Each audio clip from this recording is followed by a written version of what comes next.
Hi everyone. सो आज हम करने वाले हैं इलेक्ट्रोमैग्नेटिक वेव्स क्लास 12 के लिए, और जिसमें हम सारी जितनी भी बातें पॉसिबल हो सकती है इलेक्ट्रोमैग्नेटिक वेव से रिलेटेड सब कुछ कर देंगे।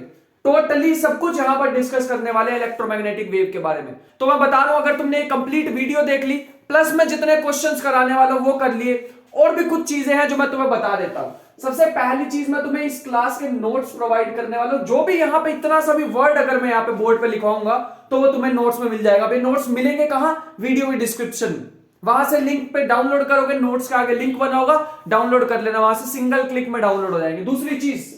दूसरा तुम्हें मैं यहां पर कराने वाला हूं क्वेश्चंस इस वीडियो में, और वो सारे के सारे होंगे very important exam point of view से।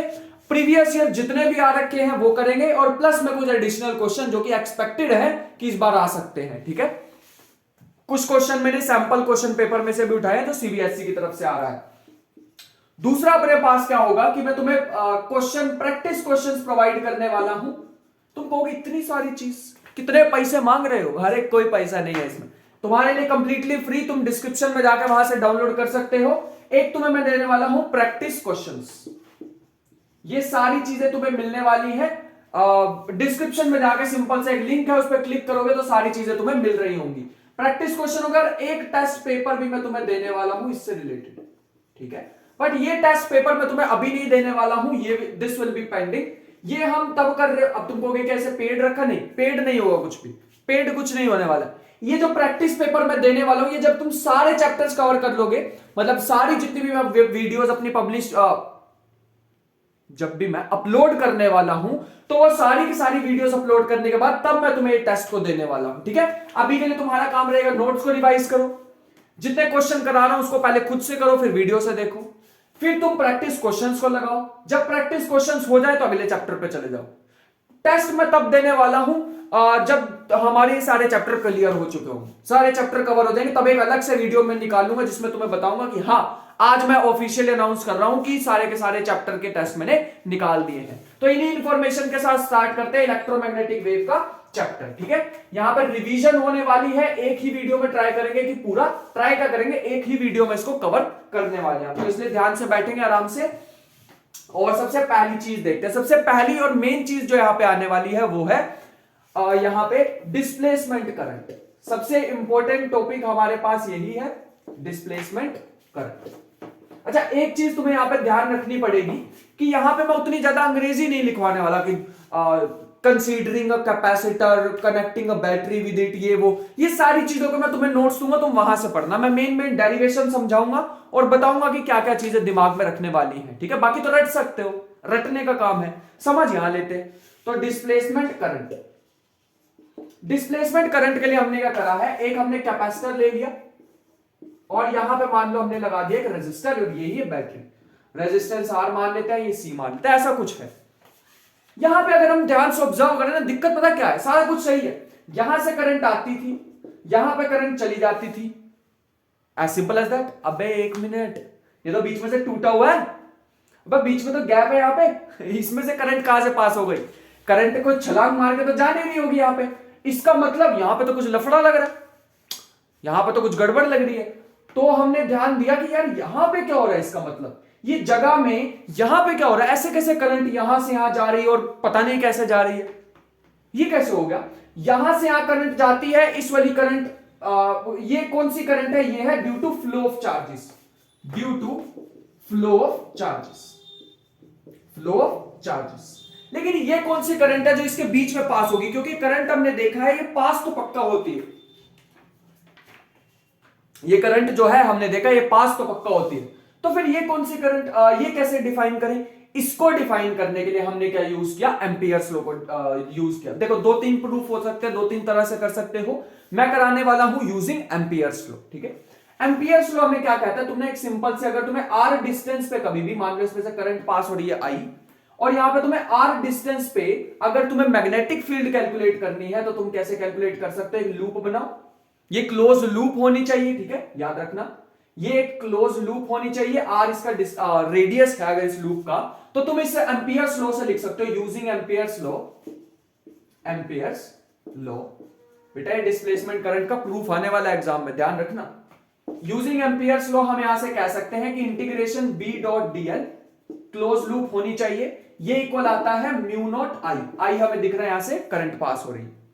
मैग्नेटिक फील्ड मान के चल रहे हैं, करंट क्योंकि कांस्टेंट है तो मैग्नेटिक फील्ड भी कांस्टेंट है, तो इसे बाहर निकाल देते हैं इंटीग्रेशन ऑफ डीएल, और यहां पे क्योंकि डॉट प्रोडक्ट है तो यहां पे cos थीटा भी लेना पड़ेगा।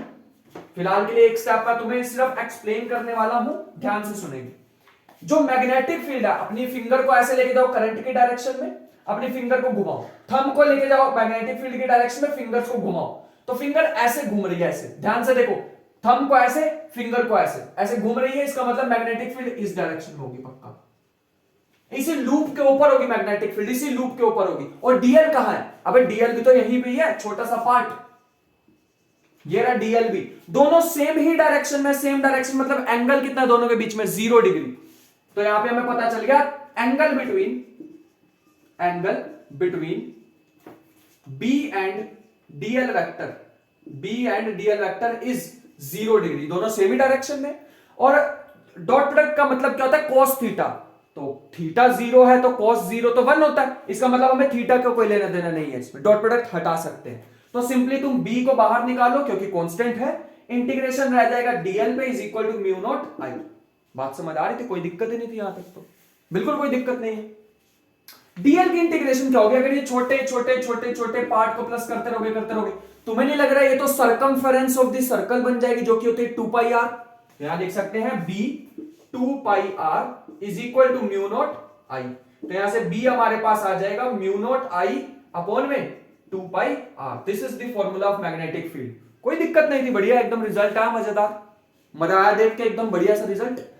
लेकिन एम्पियर्स लॉ ने साथ ही साथ कहा था कि अगर तुम ये क्लोज्ड लूप के साथ कोई भी एक सरफेस जोड़ दोगे, ये जो लूप है ये क्लोज है, मतलब ये कैसे मान लो रस्सी है, इस रस्सी के साथ कैसा भी क्लोज्ड सरफेस जोड़ दोगे तब भी आंसर तुम्हारा सेम ही आएगा। यहां फंस गया एम्पियर्स लॉ, यहां पे फंस गया। और ये जो चीज है ना, अभी ध्यान से देखना, यहां से करंट कितनी घुसी? आई, यहां से कितनी निकली? कुछ भी नहीं। अब बीच में तो खाली जगह है, ये कैपेसिटर के बीच में तो खाली जगह, यहां कैसे करंट पास कर सकती है? फंस गए, एम्पियर्स लॉ तो यूज ही नहीं कर पाएंगे। अब करो एम्पियर्स लॉ यूज, तो करते हैं, फिर से लगाऊंगा integration b dot DL is equal to mu naught I. बात समझ पा रहे हैं? तो यहां से मेरे पास आ जाएगा b इंटू में integration DL is equal to mu naught I, पास नहीं हो रही तो 0। अगर यहां से यहां तक, तो यहां पे फिर से करंट आ गई, पता नहीं कैसे, अभी बताएंगे कैसे। यहां पे करंट आ गई लेकिन बीच में तो कोई करंट नहीं थी, इसलिए मैंने 0 लिख दिया। हम सिर्फ इस लूप की बात कर रहे हैं। अब ये तुम कहोगे सर ये शेप कैसी है? तुमने मटका देखा कभी? मटका वही है, आगे से खाली पीछे से बंद। इस मटके से बाहर कितनी करंट जा रही है, यहां पे कितनी करंट पहुंच रही है? 0। हमें नहीं पता अभी फिलहाल के लिए, 0 तो नहीं होती है, कुछ होती है, मैं बताऊंगा क्या होती है, लेकिन फिलहाल के लिए ये करंट तो नहीं पहुंच रही यहां पे। बात समझ आ रही है यार? ये तो गड़बड़ सी लग रही है। इसका मतलब ये आएगा 2 पाई आर दोबारा, है ना? अभी तुम्हें बताया ये कितना आता है 2 पाई आर, तो b is equal to 0 upon में 2 पाई आर विच इज 0। अबे ये कैसे हो गया? एक ही क्वेश्चन के दो आंसर कैसे आ गए?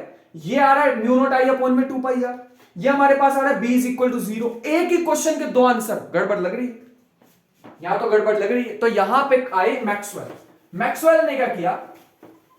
मैक्सवेल ने क्या कहा, ठीक है भैया इनको ना तुम थोड़ा सा चेंज करो, ऐसे करो कि ये सारी चीजें जो मैं अब बताने वाला हूं अच्छी तरह लैंग्वेज में अंग्रेजी में लिख के आनी, तभी मार्क्स मिलेंगे। तुम्हें एक बात तो पक्का पता होगी, है ना? मान लिया कि बीच में से कोई करंट नहीं पास कर रही, लेकिन तुम्हें नहीं लगता टाइम के साथ इस कैपेसिटर पे चार्ज बढ़ता जा रहा है ना? जैसे जैसे टाइम बढ़ रहा है चार्ज बढ़ रहा है, किस पे? कैपेसिटर की प्लेट पे। बात सही लग रही है यार, बढ़िया यार, ये तो सोचा नहीं हमने। जैसे जैसे टाइम बढ़ रहा है चार्ज बढ़ रहा है, तो पक्का इलेक्ट्रिक फील्ड बढ़ रही होगी। अब इलेक्ट्रिक फील्ड किस पे डिपेंड करती है? कूलम्स लॉ से, k q1 q2 upon r square. r तो फिक्स हो गया, कैपेसिटर की प्लेट आगे पीछे नहीं हो रही, वो तो फिक्स हो गया, लेकिन चार्ज बढ़ रहा है यार टाइम के साथ, है ना? धीरे धीरे धीरे धीरे चार्ज बढ़ता जा रहा है, टाइम के साथ चार्ज बढ़ रहा है, चार्ज के साथ इलेक्ट्रिक फील्ड बढ़ रही है, इलेक्ट्रिक फील्ड के साथ इलेक्ट्रिक फ्लक्स बढ़ रही है। अबे फ्लक्स क्या होता है? वो E डॉट डीए, याद आया? वही वाला इंटीग्रेशन E डॉट डीए, तो फ्लक्स भी बढ़ रहा है। इसका मतलब यहां से ये समझ आ रहा है कि जैसे जैसे टाइम बढ़ेगा फ्लक्स बढ़ेगा, है ना?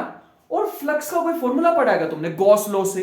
हाँ हमने पढ़ा हुआ। फ्लक्स का फॉर्मूला हमारे पास होता है Q बाय एप्सिलॉन नॉट, अगर हमारे पास एक क्लोज्ड सरफेस है तो, पढ़ा हुआ है हमने।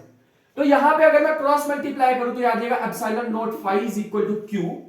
क्या ये जो चार्ज है ये चेंज हो रहा है टाइम के साथ? हाँ हो रहा है, बिल्कुल हो रहा है। तो डिफरेंशिएशन कर दो दोनों साइड, तो हमारे पास बन जाएगा एप्सिलॉन नॉट तो कांस्टेंट है, differentiation of phi with respect to time.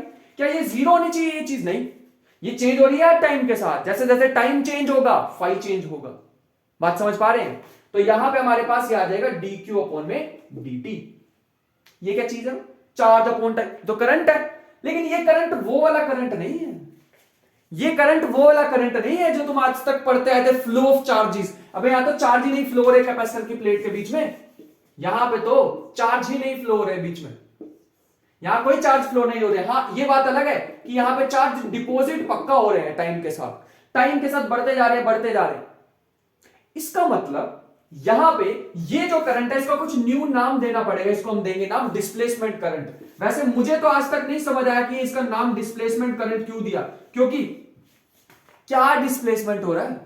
अबे चार्ज पड़े ही तो हैं, कोई यहां से यहां थोड़ी जा रहे हैं। मुझे नहीं समझ आया इसका डिस्प्लेसमेंट करंट नाम क्यों दिया। थोड़ा सा लॉजिक लगाएं, अगर ऐसा तो कोई भी रीजन दे दो, बट अगर थोड़ा सा लॉजिक लगाएं तो मेरे को ये लग रहा है कि इन्होंने क्या किया, ये वाली जो पुरानी करंट थी फ्लो ऑफ चार्जेस की वजह से उसे डिस्प्लेस कर दिया, उसे हटा दिया, न्यू करंट ले आए, इसलिए इसका नाम डिस्प्लेसमेंट करंट है। जहां तक हमारे टीचर ने बताया था मैंने तुम्हें बता दिया। वैसे ये कोई मेरे को लग नहीं रहा कि ये कोई रीजन रहा होगा, ठीक है।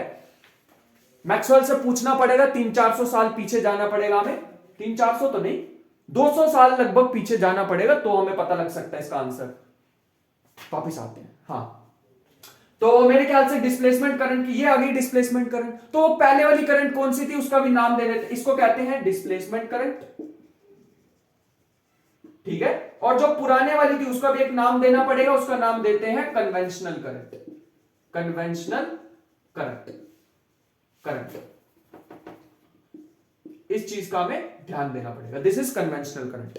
मेरे ख्याल से बात तुम्हें समझ आ गई होगी। क्या अब हम एम्पियर्स लॉ को बढ़िया करके लिख सकते हैं? दिस इज द आंसर, बस आ गई डिस्प्लेसमेंट करंट, यहीं पर टॉपिक खत्म हो गया अपना। अब हम बात करते हैं कि एम्पियर्स लॉ जो फेल हो रहा था उसको सही से बना के लिखो ना, फिर ऐसे फेल होएगा तो मजा थोड़ी आएगा बार बार करने। तो आज हम एक मॉडिफाइड एम्पियर्स लॉ लिखने वाले हैं जो कि हम ध्यान से देखेंगे, ठीक है। इसका नाम क्या होगा? Modified Ampere's law. चलो आओ लिखें, this is modified Ampere's law. इसको कभी कभी मॉडिफाइड एम्पियर्स लॉ को हम कहते हैं मैक्सवेल्स एम्पियर्स लॉ, ऐसे भी नाम दे देते हैं। मैक्सवेल ने ही किया था ना ये मॉडिफाई, इसीलिए ये जो डिस्प्लेसमेंट करंट की कहानी है ना ये मैक्सवेल के दिमाग से आई थी, इसलिए इसको हम मॉडिफाइड एम्पियर्स की जगह मैक्सवेल एम्पियर्स लॉ भी कह देते। तो इस नाम से अगर आए एग्जाम में तब भी तुम एकदम कूद के पढ़ जाना कि ये वही वाला टॉपिक है जो मैंने कराया था। बात समझ गए? तो यहां से हमारे पास वैसे तो मैक्सवेल हमारे पास आना चाहिए B dot D L is equal to mu naught I, ऐसा था। लेकिन इस बार यहां पे आई नहीं आएगा, यहां पे आएगा IC plus I D, conventional current plus displacement current. बात समझ पा रहे हैं? हाँ। तो यहां पे हम देख पाएंगे बी डॉट डी एल, देखो एक टाइम पे एक ही करंट होगी, ये डिस्प्लेसमेंट या कन्वेंशनल करंट कैपेसिटर के केस में हमने देखी है ना, म्यू नॉट आईसी प्लस में epsilon naught d phi upon में dt, this is the formula. और इसको खतरनाक बनाएगा फॉर्मूला, देखते ही बंदा डर जाए, वैसा बनाए इसे, आ जाओ बनाए। मतलब एग्जाम में लिख के आओगे तो टीचर भी एक बार को डर जाएगा कि ये लड़का लिख के क्या आया, वैसे वाला बना दे। गलत नहीं होगा, गलत नहीं है। IC plus epsilon naught, phi की वैल्यू क्या होती है? फाई की वैल्यू, फाई की वैल्यू होती है integration E dot D A, E dot D A. लो ये बना बढ़िया सा फॉर्मूला, देखो लग रहा है ना खतरनाक देखने में। अब लिखते ही एग्जामिनर भी एकदम को घबरा जाए एक बार देख के कि भैया ये क्या लिखा है, लेकिन सही है, गलत थोड़ी कि हमने फाई की वैल्यू तो डाली शरीफों की तरह, फाई की वैल्यू डाली सिर्फ। This is called modified Ampere's law, या फिर इसको मैक्सवेल्स एम्पियर्स लॉ भी कहते हैं। याद रखेंगे Maxwell's amperes, Maxwell Ampere's law, Maxwell Ampere's law, कुछ भी कह लो नाम से, क्या ही फर्क पड़ता है। तो हमें तो खाली टॉपिक में फुल मार्क्स चाहिए और इसके अलावा हमें क्या ही चाहिए जिंदगी में, जिंदगी में तो चलो चाहिए। आगे चलते हैं मैक्सवेल्स इक्वेशन पे, ठीक है। Maxwell's equation. अब हमने 4 इक्वेशन में पूरी की पूरी इलेक्ट्रिसिटी और मैग्नेटिज्म को कंप्लीट करना, जो फर्स्ट सेमेस्टर में पढ़ा था। तो अब ध्यान से देखेंगे, 4 इक्वेशन लिखेंगे। तुमसे ऐसे पूछा जा सकता है कि राइट 4 मैक्सवेल्स इक्वेशंस। इसकी लैंग्वेज जो होगी वो तुम नोट्स में से देखना, मैं तो सिर्फ तुम्हें मैथमेटिक्स वाला पार्ट कराने वाला, ठीक है। चलो आ जाओ लिखें मैक्सवेल्स इक्वेशंस। ऐसा कुछ है नहीं इसमें मैक्सवेल वाला, ठीक है। मैक्सवेल्स इक्वेशंस, सबसे पहली जो इक्वेशन आती है वो हमारे पास वही गॉस लॉ, अपना पुराना Gauss law in electrostatic, Gauss law in electrostatics, statics, ठीक है। यह हमारे पास आता है integration E dot D A is equal to Q inside upon epsilon naught. मतलब अगर कभी भी एक क्लोज्ड सरफेस हमारे पास किसी भी शेप का होगा, उसके अंदर कितना चार्ज पड़ा हुआ है उसको क्यू एप्सिलॉन नॉट से डिवाइड करो तो किसके इक्वल आएगा, टोटल फ्लक्स। इसको हम कहते हैं इलेक्ट्रिक फ्लक्स। पहला इक्वेशन हमारे पास मैक्सवेल की ये होती है। दूसरी गॉस लॉ इन मैग्नेटिज्म, तो इसको लिखेंगे गॉस लॉ इन मैग्नेटिज्म। ध्यान से देखेंगे, यह हमारे पास होती है integration B dot D A is equal to 0। जितना फ्लक्स एक, अगर मान लो सरफेस के अंदर एक मैग्नेट पड़ी हुई है तो नेट फ्लक्स कितना बाहर जाएगा, 0। अबे जितना नॉर्थ से बाहर निकलेगा साउथ में वापस आ जाएगा। क्लोज लूप होती है ना मैग्नेट की, तो जितना बाहर जाएगा उतना ही वापस, जितना यहां जाएगा उतना ही वापस। तो यहां पे होती है क्लोज लूप, क्लोज लूप होने की वजह से ये जो इंटीग्रेशन है क्या आ गई, 0।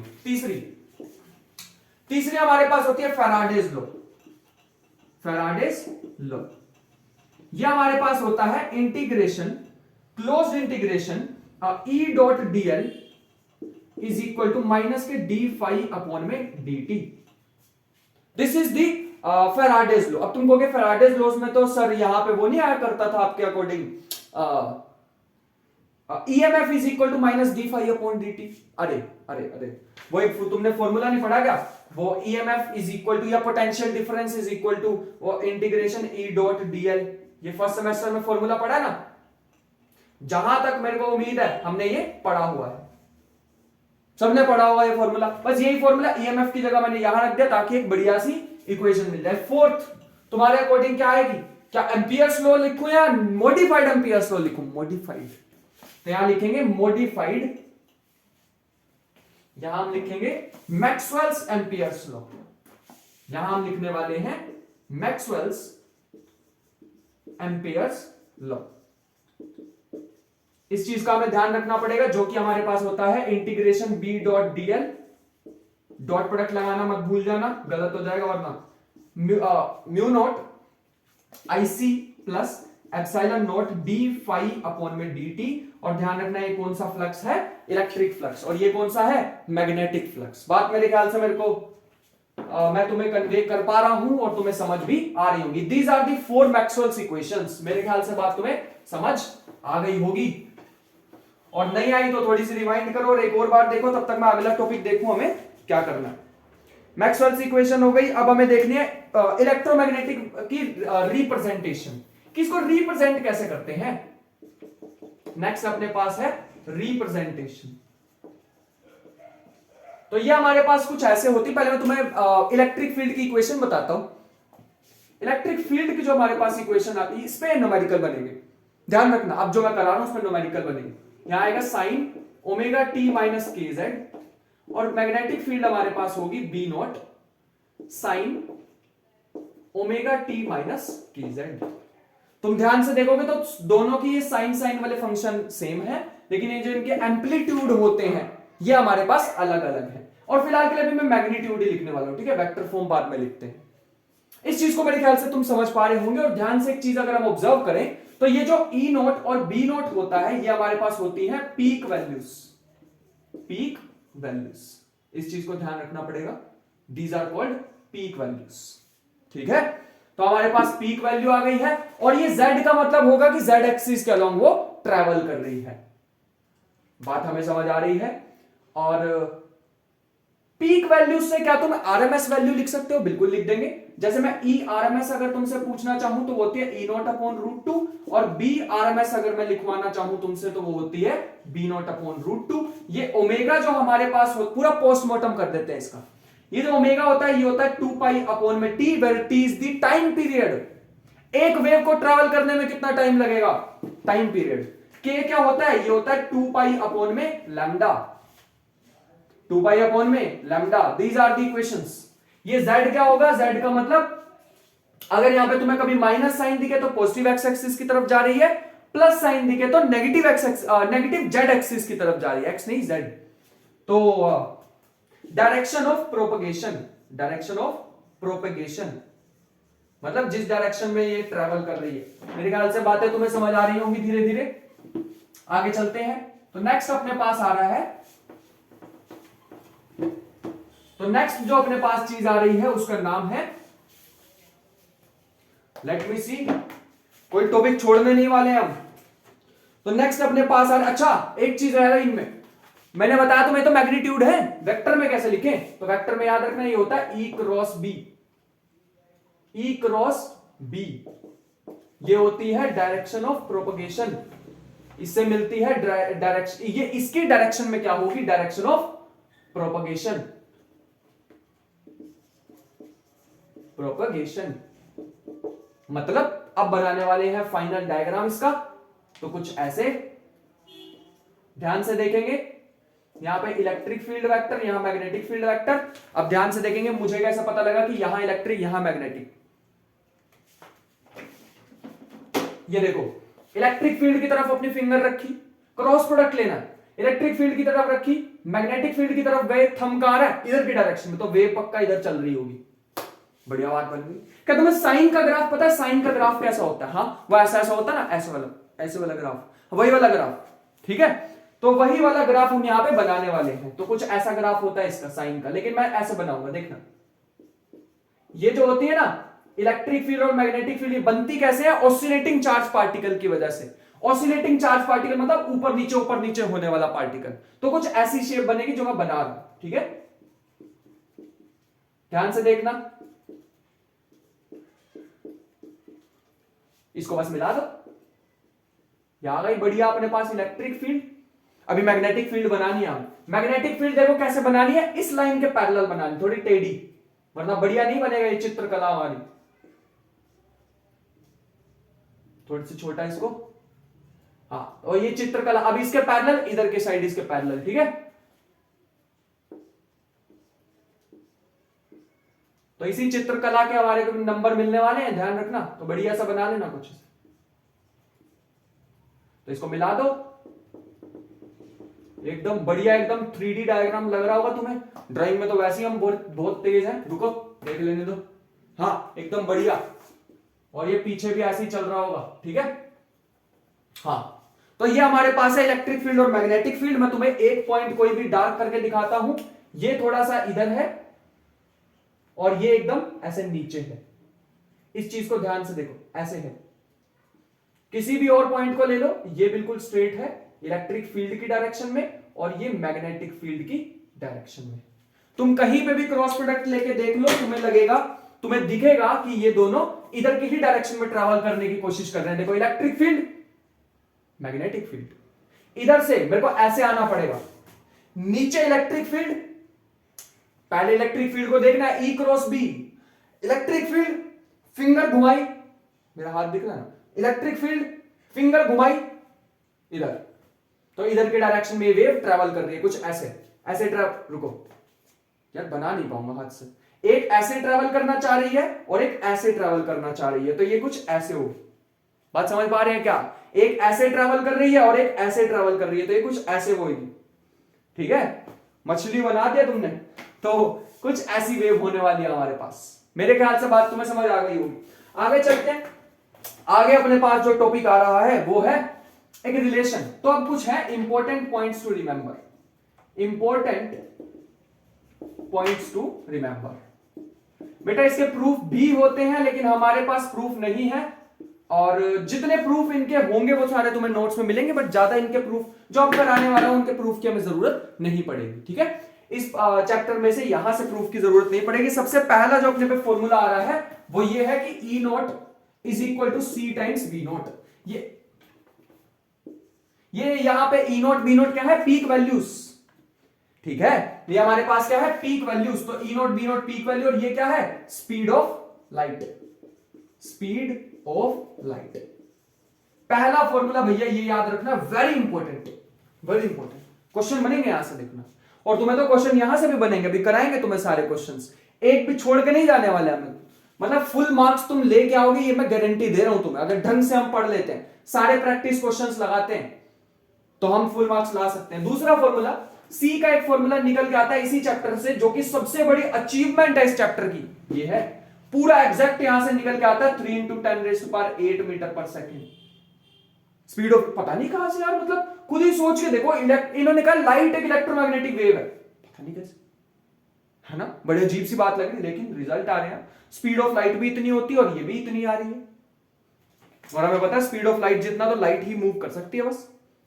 दूसरी चीज, अगर मान लो कभी मीडियम में घुस जाए वो, तो हमें पता है, हमने कूलम्स लॉ करा हुआ है, और हमने बायट-सावर्ट्स लॉ भी करा हुआ है फर्स्ट सेमेस्टर में। हमें पता है कि म्यू नॉट की जगह क्या आ जाता है, अगर मीडियम डालो तो रिलेटिव परमिएबिलिटी भी आ जाती है। तो ऐसा बन जाएगा formula, mu naught mu are, epsilon naught epsilon r.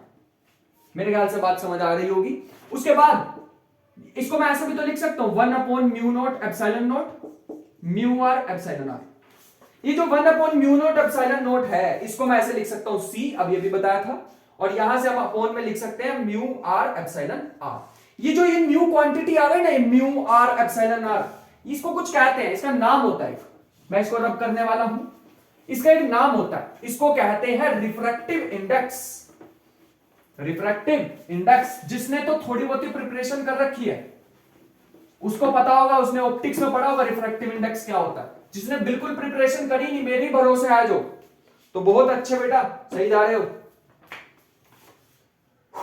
तो यहां पे v का फॉर्मूला आ जाएगा velocity of light in medium, यहां आएगा वेलोसिटी ऑफ ईएम वेव, अभी लाइट नहीं कह सकते, EM wave in medium, in medium,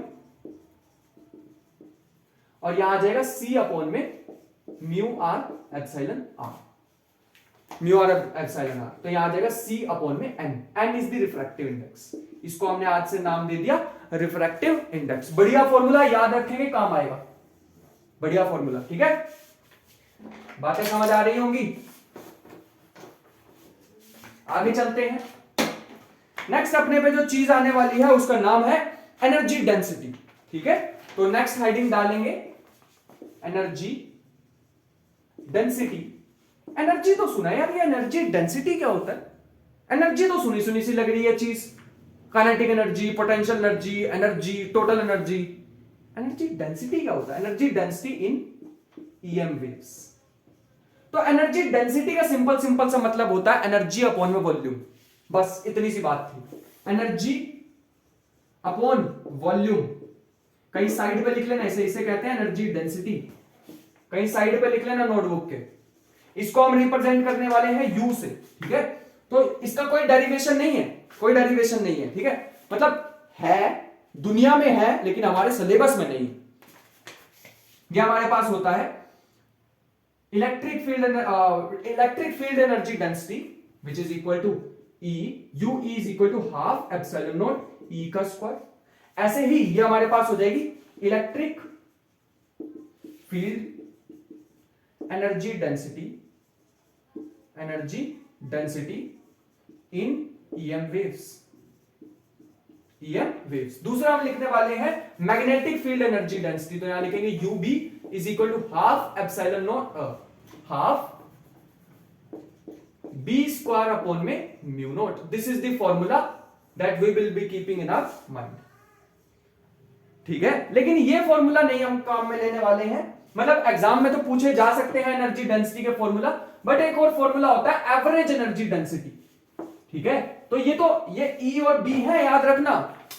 ये ई की वैल्यू है E naught sine omega T minus के जेड, वो वाला है ये ई। अगर तुम्हें ई नॉट की टर्म्स में चाहिए तो फिर साइन वगैरह भी लगाना पड़ेगा। मतलब इसको ऐसे लिख सकते हो, half epsilon naught E not square sine square omega T minus के जेड, ऐसे लिखो इसे। और इसे भी ऐसे लिखो, हाफ 1/2 म्यू बी नॉट का square sine square omega T minus के जेड, ऐसे लिखो। लेकिन हम यूज करते हैं average energy density, average energy density. अब ध्यान से देखना मैं क्या करने वाला हूं। एवरेज निकालने के लिए हम यहां पे ऐसे सिंबल को यूज करते हैं, एवरेज एनर्जी डेंसिटी इसके बीच में लिखो, half epsilon naught E naught का square sine square omega T minus के जेड। इस पूरे का हमें क्या निकालना है, एवरेज। ठीक है, इस पूरे का क्या निकालना है, एवरेज।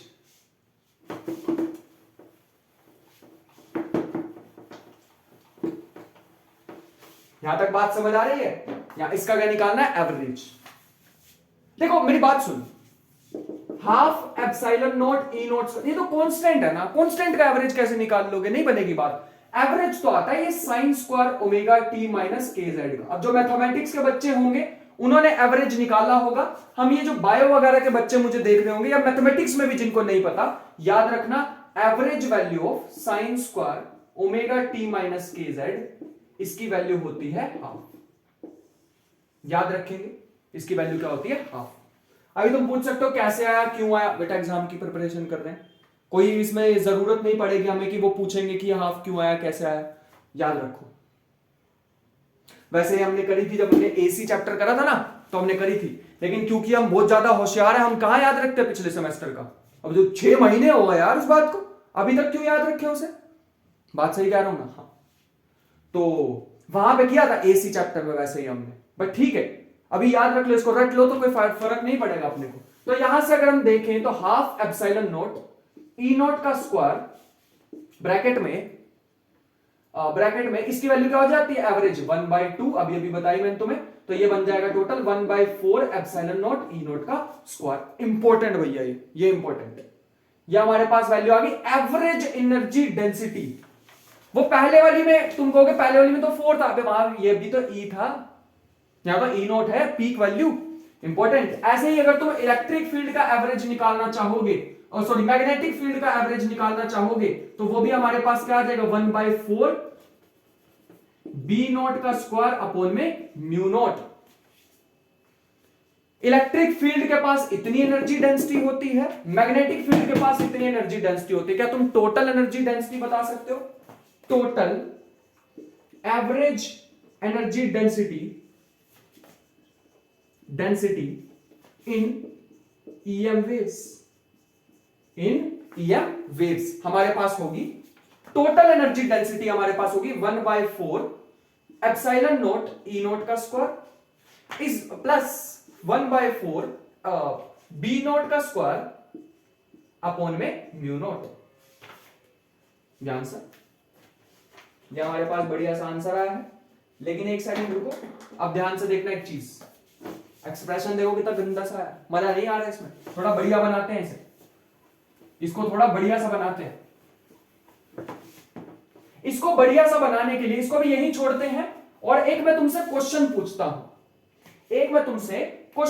हूं कि किसके पास एनर्जी ज्यादा होती है, इलेक्ट्रिक फील्ड के पास इलेक्ट्रिक एनर्जी डेंसिटी ज्यादा होती है, या फिर मैग्नेटिक फील्ड एनर्जी डेंसिटी ज्यादा होती है, या फिर वो दोनों इक्वल होते हैं। ये मैं तुमसे क्वेश्चन पूछ रहा हूं, क्या तुम इसको बता सकते हो? ट्राई करते हैं, एक बार स्टार्ट करते हैं, ठीक है। तो ये क्वेश्चन है हमारे पास, which is more, magnetic field energy density या इलेक्ट्रिक फील्ड एनर्जी डेंसिटी, या दोनों इक्वल होते हैं? दिस इज द क्वेश्चन, ठीक है। और ये एग्जाम में आया हुआ क्वेश्चन है, अभी तुम्हें कराएंगे भी जब मैं प्रैक्टिस क्वेश्चंस कराने वाला हूं, ठीक है। तो ये हमारे पास है, तो इसमें स्टार्ट करते हैं। सबसे पहले एनर्जी डेंसिटी हमारे पास फॉर्मूला लिखते हैं 1/4 एप्सिलॉन नॉट ई नॉट का स्क्वायर। बात समझ रहे हो?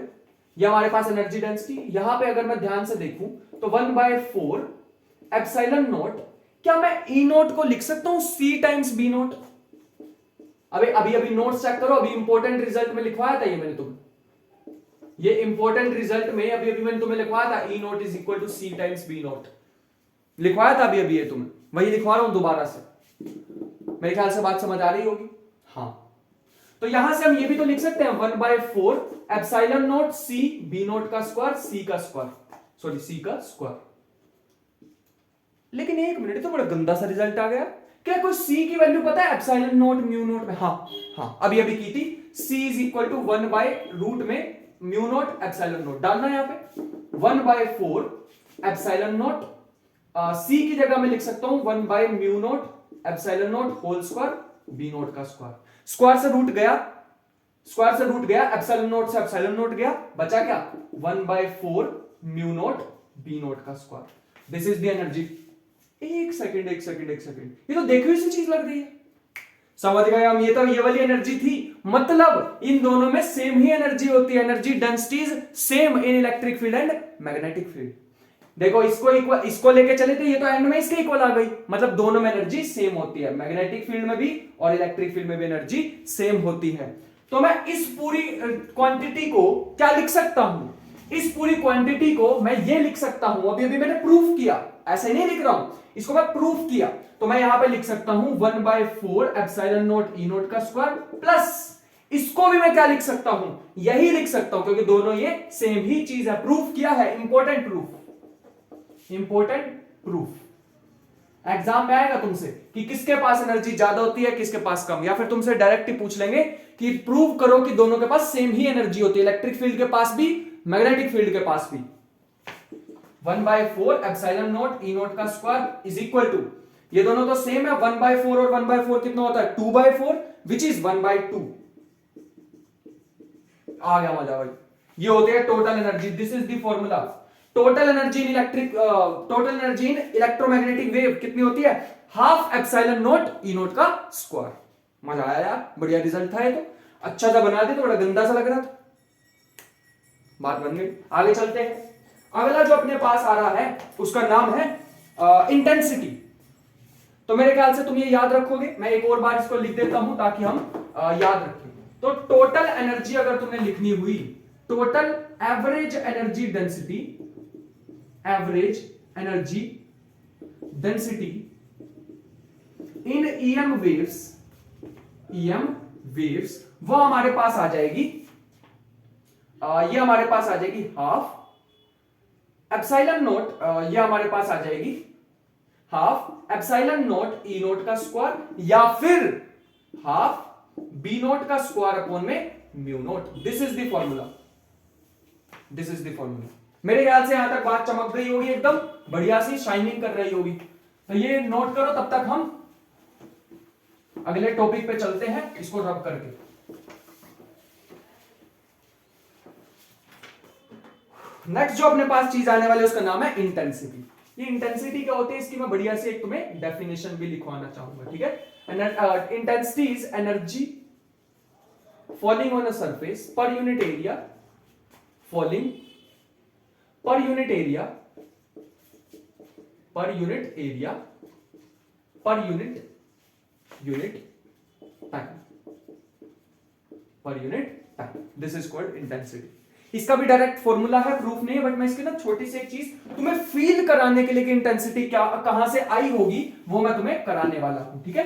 एक छोटा सा फील दिलाने के लिए मैं तुम्हें कराने वाला हूं, ठीक है। एक ध्यान से देखेंगे, ये बुक में नहीं मिलने वाला, खुद से बनाई हुई चीजें हैं मेरी, ठीक है।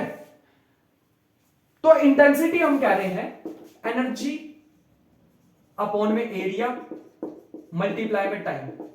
फिर से बता देते हैं, ये बुक में नहीं है और ये लिख के भी नहीं आना एग्जाम में, समझने के लिए ये चीज। क्या मैं इसको ऐसे लिख सकता हूं, एनर्जी इनटू में लेंथ अपॉन में एरिया इनटू में टाइम इनटू में लेंथ। अब तुम कहोगे बिल्कुल सही है सर, आपने लेंथ से मल्टीप्लाई किया, लेंथ से डिवाइड किया, तो ये तो सही बात है यार, सेम चीज से मल्टीप्लाई डिवाइड करो कट जाएंगे, सेम ही रहेंगे। लेकिन फायदा ये हो गया, ये जो एरिया इंटू लेंथ होती है, ये क्या होता है एरिया इंटू लेंथ, ये हमारे पास होती है वॉल्यूम। तो ये बन गई एनर्जी इंटू में लेंथ अपॉन में टाइम। ये जो लेंथ इंटू एरिया होता है ये होती है वॉल्यूम, तो ये आ गई वॉल्यूम। तुम्हें नहीं लग रहा ये क्वांटिटी तो बन गई एनर्जी डेंसिटी, और एनर्जी डेंसिटी तो यू से लिख रहे हैं हम इतनी देर से, यू, और ये क्या बन गया length upon time, distance upon time.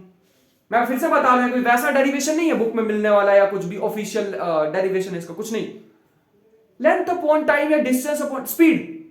लेकिन ईएम वेव की स्पीड कितनी होती है? सी। अभी बताइए कि 3 × 10⁸ वैक्यूम में, तो इसका मतलब यहां आएगा सी। तो बना दी, वो खत्म भी हो गया, मजा भी आ गया एकदम। तो इंटेंसिटी का अगर मैं तुमसे फॉर्मूला पूछना चाहूं तो क्या लिखोगे? U इंटू सी, या फिर half epsilon naught E naught का square into C, that is the formula answer. रुको, इसको मैग्नेटिक में भी लिख लेते हैं, हाफ बी नॉट का स्क्वायर अपॉन में म्यू नॉट सी। इसको लिख लो फॉर फील। एग्जाम में नहीं लिख के आना, फील के लिए पता तो चले कि ये आया कहां से। अच्छा एक चीज और, हाँ पहले इसे लिख लो, बात समझ आ गई। अगर तुमसे कोई पूछ लेता आरएमएस की टर्म्स में लिख के दिखाओ इंटेंसिटी, तो अगर कोई पहाड़ थोड़ी तोड़ने को कहा है। हमें पता है कि बी आरएमएस क्या होता है? बी नॉट अपॉन में √2। ई आरएमएस क्या होता है? ई नॉट अपॉन में √2। तो यहां से हम लिख सकते हैं, आई को लिख सकते हैं, इसको ऐसे लिख सकते हैं, epsilon naught E naught upon में √2 इंटू सी। क्या मैं इसको ऐसे लिख सकता हूं? 1/μ0 बी नॉट अपॉन में √2 इंटू सी। अब तुम कहोगे क्या कर रहे हो सर आप? देखो, क्या मैं 2 को लिख सकता हूं √2 इंटू √2 2 होता है, और ये मैंने ई नॉट के स्क्वायर को 2 बार लिख लिया, जिससे कोई फर्क नहीं पड़ने वाला। सेम काम, 2 को लिख लिया √2 बी नॉट के स्क्वायर को लिख लिया 2 बार। फायदा ये हुआ, ये बन गया एप्सिलॉन नॉट ई आरएमएस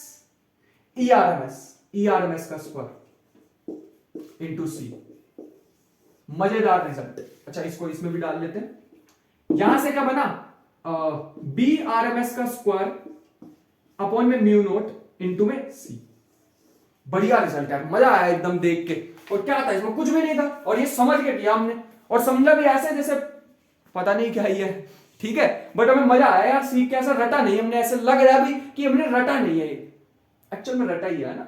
एक्चुअल थोड़ी प्रूफ करा हुआ, तो मैंने खुद से बनाया, राजंस प्रूफ कराया तुम्हें मैंने यहां पे लिख के, खुद का बनाया हुआ राजंस प्रूफ, ठीक है। अब एग्जाम में मत लिख के आ जाना कहीं वो मुझ पे ही तहकीकात कर रहे हो। नेक्स्ट है अपने पे मोमेंटम। नेक्स्ट है मोमेंटम, तो इसके लिए थोड़ी सी जगह बना ले। अब तुम कहोगे मोमेंटम तो यार उस पे नहीं होता, वो तो मास इनटू वेलोसिटी होता था। इलेक्ट्रोमैग्नेटिक वेव के पास भी मास होता है। हाँ, इसके पास भी हमारे पास मोमेंटम होता है। हाँ, मास नहीं होता वो अलग बात, लेकिन इसके पास मोमेंटम होता है। देखो कैसे? मोमेंटम इन ईएम वेव, मोमेंटम इन इलेक्ट्रोमैग्नेटिक वेव्स। ये हम कैसे निकालेंगे? मोमेंटम का फॉर्मूला होता है एनर्जी डेंसिटी अपॉन में C. C is the speed of light, U upon में सी। रट लो फॉर्मूला, मैं कह रहा हूं रिमेंबर। बहुत कम कहता हूं मैं इसको, रट लो। मतलब बहुत कम फॉर्मूला इसको कहता हूं मैं कि रट लो। और ये यू जो है ना, टोटल एनर्जी है, टोटल एनर्जी, ठीक है। वो half epsilon naught E naught का स्क्वायर, याद रखो फॉर्मूला, ठीक है। So this is it. अब थोड़े से फॉर्मूला मैं तुम्हें और थोड़ी सी चीजें बताने वाला हूं, रटने वाली चीजें। पहले तो करो प्रॉपर्टीज ऑफ ईएम वेव्स, आ सकती हैं पेपर में। सबसे पहली जो अपने प्रॉपर्टी है वो है these waves are transverse in nature। Transverse कौन सी होती है? ट्रांसवर्स वेव कौन सी होती है? ट्रांसवर्स वेव होती हैं जिस डायरेक्शन में चल रहे हैं उसके परपेंडिकुलर मूव करते हैं, कुछ ऐसे। मेरे हाथ को देखना, मैं थोड़ा फ्रेम से बाहर जाता हूं, मेरे हाथ को देखना। ये जिस डायरेक्शन में चल रहा था, चल मैं इधर रहा हूं लेकिन ऊपर नीचे जा रहा हूं, उसके ऊपर नीचे परपेंडिकुलर डायरेक्शन। जिस डायरेक्शन में चल रहा हूं उसके ऊपर नीचे परपेंडिकुलर में, these are called transverse wave. Wave इधर जा रही है लेकिन ट्रैवल ऐसे कर रही है perpendicular, these are called transverse wave. जो ट्रांसवर्स वेव होती है वो पोलराइज्ड भी होती है। सो यहां पे लिखेंगे दीज कैन बी पोलराइज्ड। ये पोलराइज्ड वर्ड पे ना थोड़ा सा अंडरलाइन कर लो, इसको मैं सिखाने वाला हूं वेव ऑप्टिक्स में, जब मैं पोलराइजेशन टॉपिक पढ़ाऊंगा, इसको तब पढ़ाएंगे। वैसे मैं तुम्हें बता दूं, धूप में देखते हो ना वो पोलराइड होते हैं हमारे पास, वो जब सोलर इक्लिप्स आती है ना, उसको देखने के लिए ऐसे करोगे। धूप के चश्मे देखे हैं ना, वही वैसा ही कुछ है चीज। बताएंगे ये वर्ड को तुम स्टार भी कर सकते हो, ये वर्ड को तुम्हें बताएंगे वेव ऑप्टिक्स में। बट इसको अभी के लिए याद कर लो, कोई फर्क नहीं पड़ेगा। तीसरा, ये इलेक्ट्रोमैग्नेटिक वेव इतना सारा इसके बारे में पढ़ लिया, अबे आती कहां से, प्रोड्यूस कौन करता है, तो यहां लिखेंगे these can be produced by accelerating charge particles, these can be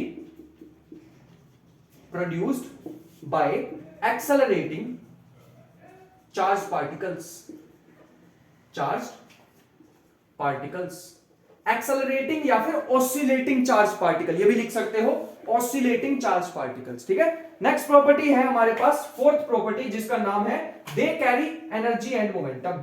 अभी भी मैंने फॉर्मूलाज लिखवा दिया ना, दे कैरी, एक्चुअल में हमें पता है कि एनर्जी जैसी कोई चीज नहीं होती इलेक्ट्रोमैग्नेटिक वेव के पास, एनर्जी डेंसिटी होती है, तो हम यहां लिखेंगे they carry energy and momentum. क्या तुम कोई एनर्जी का फॉर्मूला बता सकते हो? एनर्जी का फॉर्मूला हमने अभी अभी लिखा हुआ है, एनर्जी इज इक्वल, एनर्जी का फॉर्मूला मैं तुम्हें बता रहा हूं, ये होता है is equal to H nu. ये न्यू क्या होता है? दिस इज कॉल्ड फ्रीक्वेंसी, इसको एच एफ भी लिख सकते हो, फ्रीक्वेंसी। और मोमेंटम का फॉर्मूला क्या होता है? ये होता है एच अपॉन लैम्डा। इसके बारे में बहुत सारी, दोनों के बारे में बात करने वाले हैं मॉडर्न फिजिक्स में बात करेंगे, लेकिन फिलहाल के लिए तुम इन दोनों फॉर्मूलाज को याद भी रख सकते हो। अब तुम कहोगे सर आपने मोमेंटम का तो फॉर्मूला ये करा हुआ U अपॉन सी, ये याद रखना है, ये भी याद रखना है, ठीक है। ये ऑल्दो यहां पर ज्यादा यूज नहीं हो रहा होगा तो इसको तुम छोड़ भी सकते हो, इस फॉर्मूला को नहीं भी याद करोगे यहां पे तो कोई फर्क नहीं पड़ेगा। एनर्जी का फॉर्मूला तुम ये याद कर सकते हो, ये हमारे लिए इंपॉर्टेंट है। मोमेंटम का तुम यही फॉर्मूला याद कर लो, यहीं से ही हम तुम्हें डिफाइन कराएंगे एच अपॉन लैम्डा, लेकिन अभी नहीं, मॉडर्न फिजिक्स में। इसको कहते हैं D Broglie's wavelength formula, D Broglie's wavelength बताएंगे, परेशान नहीं होना, कुछ छोड़ने नहीं वाले। लास्ट चीज जो अपनी आज की आने वाली है उसका नाम है, उसका नाम एक चीज रह गई, पांचवी, फ्रीक्वेंसी एंड वेवलेंथ। इसको फिफ्थ पॉइंट नहीं यार, ये नोट डालें, नोट। प्रॉपर्टीज में तो ये चार लिख के आ रहे, फ्रीक्वेंसी एंड वेवलेंथ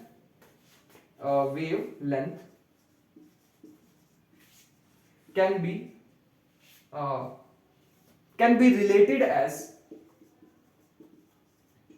ये हमारे पास आ जाएगा speed of light is equal to frequency के लिए मैं एफ वर्ड यूज कर रहा हूं इनटू में लैम्डा। वेरी इंपॉर्टेंट, क्योंकि यहां से बनने वाले हैं न्यूमेरिकल, वेरी इंपॉर्टेंट। इतने बड़े बड़े टॉपिक करा दूंगा और पता लगेगा इतना सारा पढ़ लिया, क्वेश्चन यहां से आ गया। अब होगा ऐसे, मजाक की बात नहीं है, ऐसा होगा तो देखना।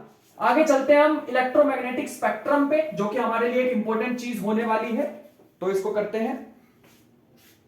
हाँ, तो इलेक्ट्रोमैग्नेटिक स्पेक्ट्रम लास्ट चीज आने वाली है अपनी, इसके बाद तो बस क्वेश्चंस रह जाएंगे इस चैप्टर के और हमने खत्म कर लिया पूरा चैप्टर। तो लास्ट चीज लिखते हैं जिसका नाम है इलेक्ट्रोमैग्नेटिक स्पेक्ट्रम।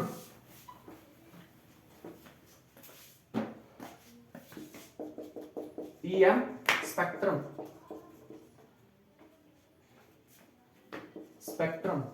तो ये हमारे पास होगा सबसे पहले रेडियो वेव्स।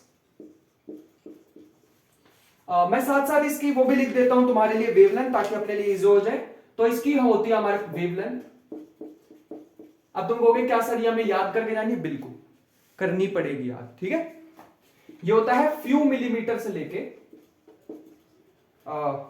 मीटर तक, ठीक है। दूसरी आएगी अपने पास माइक्रो, इंफ्रारेड, विजिबल, और फिर हमारे पास आएगी यूवी रेस, फिर हमारे पास आएगी एक्स रेस, और फिर हमारे पास आएगी गामा रेस। इन सबकी वेवलेंथ को हमें रट्टा मार के जाना पड़ेगा। तो इसमें क्या समझाऊंगा मैं, रटना ही पड़ेगा। ये फ्यू मिलीमीटर से लेके मीटर तक, ये 10⁻⁻5 से लेके 10⁻⁻4 मीटर तक माइक्रोवेव्स। ये है 7800 से लेके 10⁵ एंगस्ट्रोम तक। एंगस्ट्रोम कितना होता है? 1 एंगस्ट्रोम होता है 10⁻10 मीटर्स, याद रखेंगे। उसके बाद विजिबल लाइट है। विजिबल लाइट हमारे पास छोटी ही रेंज होती है इसके ना, 4200 से लेके 7800 एंगस्ट्रोम तक। देखो कितनी छोटी सी रेंज है इसकी। उसके बाद अपने पास है यूवी रेज। यूवी रेज के लिए लिखेंगे 100 से लेके 4200 एंगस्ट्रॉम। फिर हमारे पास लिखेंगे, ये हमारे पास आएगी 0.1 एंगस्ट्रॉम से लेके 100 एंगस्ट्रॉम तक, 0.1 से लेके 100 एंगस्ट्रॉम तक, और लेस देन 0.1 एंगस्ट्रॉम सबसे छोटी वेवलेंथ की जो हमारे पास वेव होती है उन्हें क्या कहते हैं, X rays, sorry gamma rays. इसको वेव भी लिख सकते हो, कोई फर्क नहीं पड़ेगा। तुम ध्यान से देखोगे यहां ऐसे जाते हुए वेवलेंथ बढ़ रही है, वेवलेंथ बढ़ रही है, नीचे आते हुए ऐसे आते हुए फ्रीक्वेंसी बढ़ती है। फ्रीक्वेंसी, गामा रेस की फ्रीक्वेंसी सबसे ज्यादा होती है। गामा रेस कुछ ऐसे होती है, ऐसे। मैं तुम्हें इनका एक बना के दिखाऊंगा, एक रफ सा डायग्राम बना रहा हूं, ठीक है, नोट टू स्केल।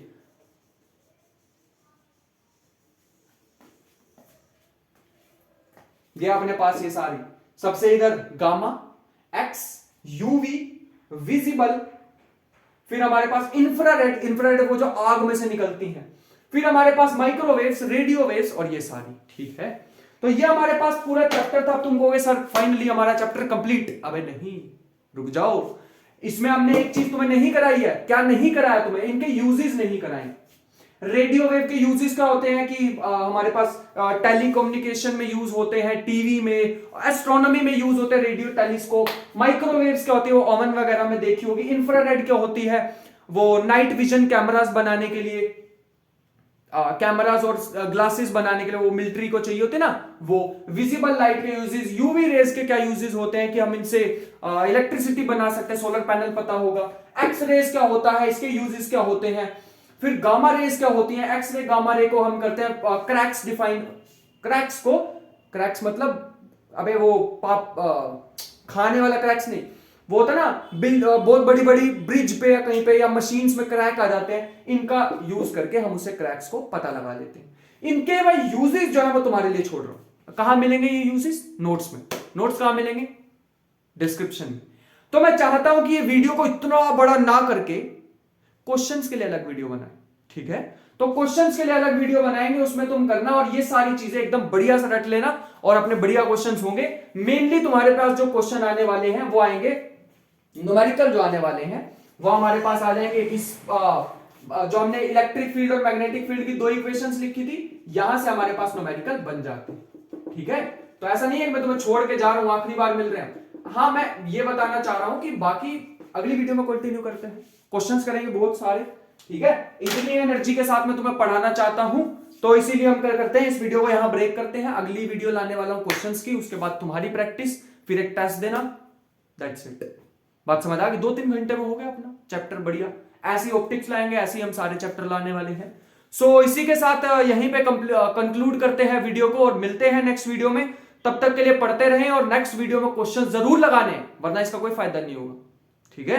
और नोट्स को जरूर पढ़ना है वही एग्जाम में, क्योंकि हमें लिख के आना है। I hope you understood the whole concepts. So best of luck, मिलते हैं नेक्स्ट वीडियो में, तब तक के लिए बाय बाय।